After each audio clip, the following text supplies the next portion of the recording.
శ్రీ రాజరాజేశ్వర దేవస్థానం పరిధిలోని శ్రీ రాజరాజేశ్వర నిత్య అన్నదానం చారిటబుల్ ట్రస్ట్కు హనుమకొండకు చెందిన చింతల క్రాంతి కుమార్, శ్రీ లక్ష్మీ దంపతులు 1,116 విరాళంగా అందజేశారు. ఈ సందర్భంగా ఆలయ ప్రోటోకాల్ సహాయక కార్యనిర్వహణాధికారి జి అశోక్ కుమార్ దాతలకు అధికారిక రసీదును అందజేశారు. ఈ కార్యక్రమంలో సీనియర్ అసిస్టెంట్ ఒన్నారం భాస్కర్, రుద్ర సమీరా తదితరులు పాల్గొన్నారు.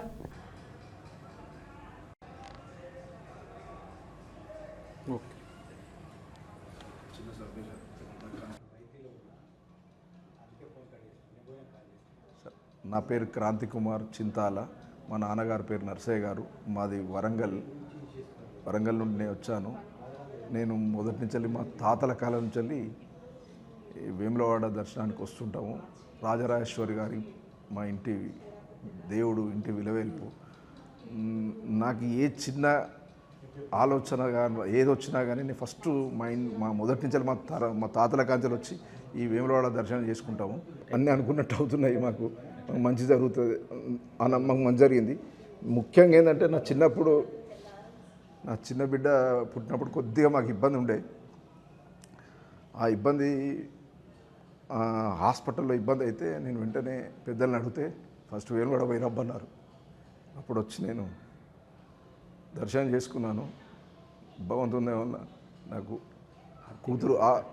కూతురు జన్మించింది. అప్పటి నుండి ఆ కూతురు పేరు కూడా నాకు గర్భగుళ్ళ అయ్యగారు ఓం శివాన్ అని పేరు పెట్టడం జరిగింది. అప్పటి నుంచి మేము ఎప్పుడు దర్శనానికి వస్తుంటాం. మాకు అన్ని ఆర్థికంగా కానీ ఆరోగ్యపరంగా కానీ అన్నీ మంచి జరుగుతున్నాయి. మేము ఏమి ఇచ్చినా తక్కువ అండి. మేము ఇప్పుడు అన్నదాన కార్యక్రమానికి 1 లక్ష రూపాయలు ఇవ్వడం జరిగింది. ఇక భవిష్యత్తులో కన్స్ట్రక్షన్స్కు సంబంధించిన టైంలో నాకు ఏమైనా అవకాశం ఇస్తే నేను కన్స్ట్రక్షన్లో నా వంతు నేను ఆర్థికంగా ముందుకొచ్చిన సిద్ధంగా ఉన్నా. కాటేజ్ రూపకంగా కూడా సిద్ధంగా ఉన్నాను. నేను ముందు నేను ఈ టెంపుల్లో నేను సేవ చేయడానికి ముందుకు వస్తాను.